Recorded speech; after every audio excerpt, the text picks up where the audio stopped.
ಮಾಡಿದೆಪ್ಪ ಉದ್ಯೋಗ ಇನ್ನುಳಿದ ಎಷ್ಟು ಕೋಟಿ ಜನ ಇದ್ದಾರೆ ಇಲ್ಲ ಅವ್ರಿಗೆ ಐಪಂದವ್ರು ಎಲ್ಲರಿಗೂ ಉದ್ಯೋಗ ಕೊಡೋಕ್ಕೆ ಸಾಧ್ಯತೆನ ಅದು ಎಲ್ಲನೂ ಬಯಸ್ತಾರೆ ನಮ್ಮಿಂದವರು ನಮ್ಮ ಲ್ಯಾಂಡ್ ಫ್ರೀಯಾಗಿ ಬೇಡ್ತಾರೆ ನೀರು ಬೇಡ್ತಾರೆ ಇನ್ನೇನು ಏನು ಸೌಲಭ್ಯ ಎಲ್ಲ ಕೇಳ್ತಾರೆ ನಾವು ಇನ್ವೆಸ್ಟ್ ಮಾಡ್ತೀವಪ್ಪ ಅಂತ ಹೇಳ್ತಾರೆ ಉದ್ಯೋಗ ಕೊಡ್ತೀವಿ ಅಂತ ಹೇಳ್ತಾರೆ ನಾವು ಉದ್ಯೋಗ ಸಿಗ್ತಾವಂತ ಇದೆಲ್ಲ ಕೊಡ್ಲಿಕ್ಕೆ ತಯಾರಾಗ್ತೀವಿ ನಾವು ಹೇಳೋದು ಉದ್ದೇಶ ಒಂದು ಇವತ್ತು ಮೋದಿ ಅವರು ಇರ್ಬೋದು ಅಥವಾ ಸಿದ್ದರಾಮಯ್ಯ ಇರ್ಬೋದು ಅಥವಾ ಯಡಿಯೂರಪ್ಪನವ್ರು ಇರ್ಬೋದು ಇವರೆಲ್ಲರೂ ಒಂದೇ ನಾಣ್ಯದ ಎರಡು ಮುಖಗಳು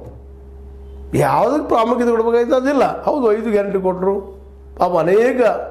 ಖುಷಿ ವಿಷಯ ಅಂದರೆ ಸುತ್ತಮುತ್ತ ತಾಲೂಕಿನ ಸುತ್ತಮುತ್ತಲಿದ್ದಂಥ ಹಳ್ಳಿಗಳಿಂದ ಹೆಣ್ಮಕ್ಳು ಇವತ್ತು ಬಂದು ಒಂದಿಷ್ಟ ಬೆಳ್ಳುಳ್ಳಿ ಇರಲಿ ಇಷ್ಟ ಚೌಳಿಕಾಯಿ ಇರಲಿ ಇಷ್ಟ ಬದನೆಕಾಯಿ ಇರಲಿ ಬಂದು ಮಾರ್ಕೊಂಡು ಹೋಗ್ತಾರೆ ಹೋಗಿ ಒಂದು 100-200 ತೊಗೊಂಡು ಹೋಗ್ತಾರೆ ಫ್ರೀ ಬಸ್ ಇರೋದ್ರಿಂದ ಇಲ್ಲ ಮೊದಲು ಬರ್ಲಿಕ್ಕೆ ಆಗ್ತಾಗಿಲ್ಲ ಒಂದಿಷ್ಟು ಚೌಳಿಕಾಯಿ ಅಂದ್ರೆ ಆ ಬಸ್ಸಿಗೆ ರೊಕ್ಕ ಕೊಡ್ಬೇಕಾಗಿತ್ತು ಅನೇಕ ಹೆಣ್ಮಕ್ಳು ನೋಡ್ತಾ ಇದ್ದೀವಿ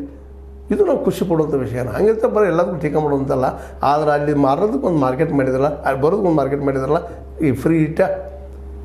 ಇದನ್ನು ಟೀಕೆ ಮಾಡೋದು ಫ್ರೀ ವಿದ್ಯುತ್ ಒಂದಿಷ್ಟು ಕೊಡ್ತಾ ಇದ್ದಾರೆ ಬಡವರಿಗೆ ಒಂದಿಷ್ಟು ಮುಡ್ತಾ ಇದೆ ಪೂರ್ಣ ಪ್ರಮಾಣ ಕೊಡಬೇಕಾಯ್ತು ಇನ್ನೂ ಕೊಡಬೇಕಿಲ್ಲ ಕೊಟ್ಟಿಲ್ಲ ಅದು ಏನು ಲೆಕ್ಕಾಚಾರ ಇನ್ನೂ ಮಾಡ್ತಾರೆ ನಮಗೆ ಗೊತ್ತು ಆಗಿಲ್ಲ ಭಾಳ ಜನರಿಗೆ ಪಾಪ ನಮಗೆ ತಿಳಿದ್ರೆ ಪಾಪ ಕರೀಲಾರ ಜನರಿಗೆ ಏನು ತಿಳಿಬೇಕು ಅದಕ್ಕಾಗಿ ಇವತ್ತು ಬಂದಿದ್ದು ಶಿಕ್ಷಣ ಕೊಡ್ರಿ ಇದೆಲ್ಲ ಮಾಡೋಗಿಂತಲೂ ಇಬ್ಬರು 2 ಪಾರ್ಟಿಗಳು ಕೇಳುವಂಥದ್ದು ಇನ್ನು ನೀವು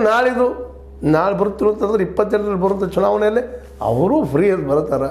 BJPಗರು ಅವ್ರು ಅಧಿಕಾರ ಹಿಡಿಬೇಕಾದ್ರೆ ಬೇಕಾರಿ ಅಧಿಕಾರ ಇದ್ದಾಗ ಎಲ್ಲ ಹಿಡಿಯೋದು ಕಡೆಗೆ ₹100 ತಿನ್ನೋದು ಇರ್ತದೆ ಅದೊಂದು ₹50 ಹೋಗಲ್ಪ ನಮ್ಗೆ ಅಂತಾರೆ ಭ್ರಷ್ಟಾಚಾರ ಅಂತ ಹೋಗೋದಿಲ್ಲ ಈಗೇನು ಗ್ಯಾರಂಟಿ ಕೊಟ್ಟಿದ್ದೀರಿ ಭ್ರಷ್ಟಾಚಾರ ಹೋಗಿದ್ದೇನೋ ಕರ್ನಾಟಕದಿಂದ ದೆಹಲಿಯಿಂದ ಹೋಗಿದ್ದೇನೋ ನಮ್ಮ BJP ಸರ್ಕಾರದಿಂದ